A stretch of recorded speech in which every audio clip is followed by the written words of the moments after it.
지난 1일 밤 16명이 사상한 서울시청역 차량 돌진 사고 경찰 수사 본격화됐습니다. 사건의 진실에 대해서 백기종 공인탐정 연구원장과 함께 알아보도록 하겠습니다. 어서 오십시오. 네, 안녕하세요.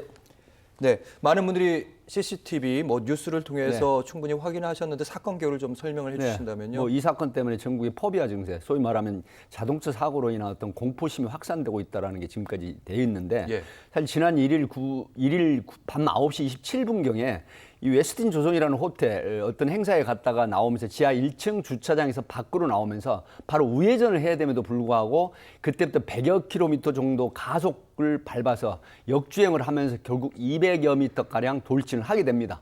결국 이렇게 돼가지고 현장에서 모두 9명이 사망을 하게 되고 나머지 이제 분 16명이 그 사상자가 생기는 이런 형태인데 이 사고가 지금 가장 논란이 되는 부분은 급발진이냐 아니면 오작동으로 인한 운전 미숙이냐 이런 부분이 현재까지도 지금 명쾌하게 밝혀지지 않고 있는 그런 내용입니다. 네, 처음에는 어떻게 저런 사고 방식이 급발진일 수 있을까 이런 생각도 좀 했었는데 일단 가해자 운전자에 대한 체포영장은 기각이 됐고요. 그리고 동승했던 부인이 참고인 조사에서 급발진을 주장했었습니다. 네. 어떻게 급발진이라고 생각하나요? 사실은 지금 그 오디오 비디오, 소위 블랙박스가 오디오 비디오가 모두 지금 작동이 된다라고 하면 좀 더 정확한 상황을 파악을 할 수가 있었는데 이 비디오는 온데간데없고 오디오만 지금 확인이 된 거예요. 그래서 예. 그 소리가 아마 남편이 했는지 68세 된 차모 씨라는 운전자가 했는지 부인이 했는지 이 부분은 지금 명확하진 않지만 라고 하는 부분은 이 급발진으로 보기는 상당히 어렵다. 왜 그러냐면 통상적으로 급발진 사고 같은 경우에는 예. 이 차가 왜 브레이크를 밟아도 듣지를 않지? 이 차가 미쳤어? 이거 큰일 났네? 이게 작동이 안 되네? 이런 형태가 오디오에 남아있다고 하면 예. 급발진으로 의심할 수 있는 정황이 되죠. 그렇죠. 그러나 그렇지 않고 이런 소리 그리고 지금 소위 말하면은 이 EDR이라고 있습니다. 이벤트 데이터 그 리코더라고 하는 예. EDR 이게 뭐냐면 사고 기록 장치에 보통 사고 5초 전에 기록이 저장이 됩니다. 근데 여기에 브레이크를 밟았다는 흔적이 전혀 없어요. 그렇게 하고 또 12번 시청역 앞에서 서서히 제동이 되면서 뒤에 브레이크 등이 들어오면서 멈춘단 말이죠. 맞아요. 예. 이런 부분은 전 세계를 통틀어서 급발진 사고 차량이 이런 상황을 보이는 건 없다라고 하는 게 이 전문가의 그 분석이기 때문에 급발진으로 볼 수 있는 건 현재로서 상당히 희박하다. 이렇게 분석을 하는 거죠. 네, EDR이라는 게 그러니까 사고 마지막 순간 기록한 장치라고 말씀하셨는데 네. 거기에도 브레이크를 밟았다는 흔적이 없고 그렇습니다. 그리고 경찰에서 스키드 마크도 없다. 네. 이렇게 얘기하는데 그 전에 EDR에 브레이크 밟은 그 기록이 없다 할지라도 운전자는 밟았을 수도 있는 거 아니겠습니까? 새로운 이제 차량을. 이런 겁니다. 지금 그 앵커께서 정확하게 지적을 하셨는데 소위 말하면은 그 우리가 이제 ECU라는 게 있어요. 이게 일렉트로닉 그다음에 그 컴퓨터의 CPU 같은 그 겁니까? 컨트롤 유닛이라는 건데 예. 이게 전자 제어 장치 자동차 내에 예. 이 부분이 고장이 안 났다고 하면 이 부분에서도 명확하게 EDR이 명확하게 기록을 합니다. 예. 근데 현재 알려지기로는 이 ECU가 이 고장이 났다는 증거가 지금 확인이 안 되기 때문에 그래서 국립과학수사연구원에 지금 보냈잖아요. 예. 그러면 감식을 했을 때 과연 이게 지금 급발진이라고 하는 부분은 상당히 어렵지 않나 이런 분석이기 때문에 지금 ECU나 EDR 이게 모두 이 손상이나 결함이 없다라고 지금 알려진단 말이죠. 이렇게 되면은 급발진으로 인정되기가 상당히 어렵다. 국립과학수사연구원에 지금까지 500여 건의 의뢰가 들어갔었는데요. 예.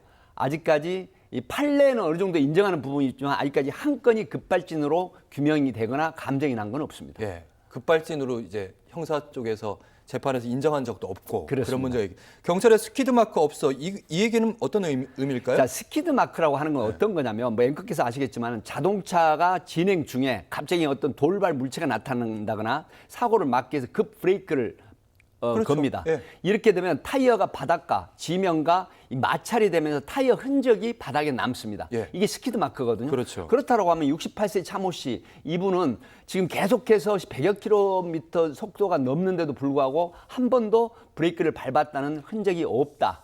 이런 걸 이 소위 말하면 알려주는 셈이죠. 일단 하는 그 음성만으로는 좀 사실 블랙박스에 영상이 있거나 있을 수도 있습니다. 네. 지금 아직 공개는 네. 안 되고 네. 있을 네. 수도 있는데 근데 너무 사고 순간이 좀 짧아가지고 그 호텔에서부터 시작해서 사고 현장까지가 너무 불과 짧아가지고 뭐 수십 초 예. 정도밖에 안 되는 거리이기 때문에 200m지 않습니까? 뭐 브레이크 안 들어 이런 말을 하기조차도 너무 짧은 시간에 일어났다. 네, 그러니까 이제 소리는 예를 들어서 운전자가 할 수도 있고 그다음에 동승한 부인이 할 수도 있는데 오작동이 된다고 하더라도 통상적으로 오작동을 했을 때 그 짧은 몇 초간의 사이에서 예. 다시 발을 바꿔서 브레이크나 가속 페달을 밟는다라든가 이런 부분이 현실적으로 쉽지 않다라는 게 상당한 중론이기 때문에 예. 이 부분에서 속도가 올라가니까 소리를 했는데 예를 들어 운전자가 이 차가 말을 듣지 않아, 브레이크가 듣지 않아, 이 차 미쳤네? 라는 이런 형태의 오디오가 만약에 저장이 돼 있었다고 하면 급발진을 의심할 수 있다. 이렇게 보는 거죠. 근데 가해 차량 운전자가 사실은 40년 동안 그렇습니다. 버스 운전기사를 운전 하셨고, 업무에 종사하신 예, 분이죠. 거기다 뭐 여러 가지 자격증도 관련된 네. 것도 있다고 하시고 운전 미숙 가능성이 좀 이런 측면은 낮은 거 아니냐. 지금 운전 미숙이라기보담도 그 호텔에서 나와서 그다음에 턱이 있는 곳을 넘어서면서 100여 킬로미터 정도의 이 속도가 붙었단 말이죠. 예. 이렇게 되면 사실 그 상황으로 봐서 오작동을 했을 가능성이 높아요. 왜 그러냐면 지금 그 호텔을 나오면 왼쪽에 진입 금지라는 팻말이 크게 돼 있습니다. 예. 그럼에도 불구하고 그대로 직진을 해서 그다음에 이면도로를 200여 미터 지금 달렸단 말이죠. 그렇죠. 이렇게 된다고 하면 이 부분은 급발진을 주장을 하지만 전체적인 상황으로 봐서는 횡단보도를 건너는 사람을 추돌을 하고 그다음에 인도로 들어가서 3명의 사상자를 현장에서 내고 예. 그다음에 다시 진행을 하면서 BMW와 소나타를 추돌하고 그리고 12번 시청역 앞에서 서서히 제동이 되면서 섰단 말이죠. 예. 이 부분이 종합적으로 이 상황만 보면 급발진으로 보기는 쉽지 않고 오작동 가능성이 더 높은 게 아니냐는 그런 분석이 훨씬 우세하다 이렇게 보는 겁니다. 운전자에 의한 그렇습니다. 잘못된 그럴 수도 있다. 네네. 그래서 가해 차량 운전자에 대한 어쨌든 인사사고니까 네. 예, 처벌도 관심이 받는데 급발진이든 아니든 경찰 입장에서는 뭐 혐의가 크게 달라지지는 않는데 이런 얘기 하더라고요. 어떤 말인지요? 지금 혐의 자체가요. 예. 사실 이분이 급발진이든 아니든 지금 현재는 교통사고 처리 특례법에 12개 항목이 해당이 됩니다. 12대 중대 12개 예. 중대 사항. 이게 뭐냐면은 횡단보도를 녹색 신호에 주행을 하면 안 됩니다. 또 인도에 올라가서 주행을 하면 안 됩니다. 예. 뭐 여러 가지가 있죠. 음주운전, 무면허운전 이 12개 항목인데 여기에 지금 2가지가 일단 해당이 됩니다. 그렇기 때문에 교통사고 처리 특례법으로 이 기소기능을 할 수가 있는데 지금 여기서 한 가지 문제가 뭐냐면은 예. 이게 교통사고 처리 특례법에 아무리 사람이 많이 돌아가셨어도 5년 이하 징역, 5년 이하 금고에 2천만 원 이하 벌금이거든요. 예. 근데 특히 미국 같은 경우에는 가장 중한 죄뿐만이 아니라 여러 가지 합쳐서 100년이 넘는 이런 형량이 나올 수도 있죠. 근데 우리나라 한국 형법에 어떻게 되냐면 가장 중한 죄의 형의 2분의 1만 가중 처벌합니다.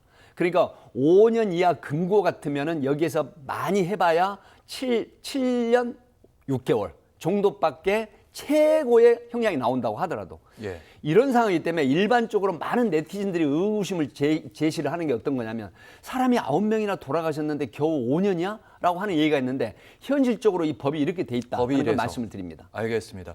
온라인에 사실 추모 공간에도 어떤 특정한 사람이 예, 모욕하고 조롱하는 글을 희생자들을 네. 이렇게 남기기도 하고 온라인에서도 그런 분들 계시거든요. 네. 예, 이 경찰이 지금 수사하고 있다면서요. 네, 지금 이 자수했습니다. 20대 남성인데 이 토마토 주스의 표현을 빌려서 이 현장에서 혈흔이 낭자한 상태 사망자를 그렇게 모욕을 주고 우롱하는 게 정상적인 사람이냐 여기에 대해서 많은 국민들이 비판을 했는데 지금 속보에 의하면 이 20대 남성이 경찰에 스스로 자수를 한 걸로 알려지고 있습니다. 알겠습니다. 온라인 댓글도 마찬가지입니다. 모욕죄 될 수 있습니다. 네네.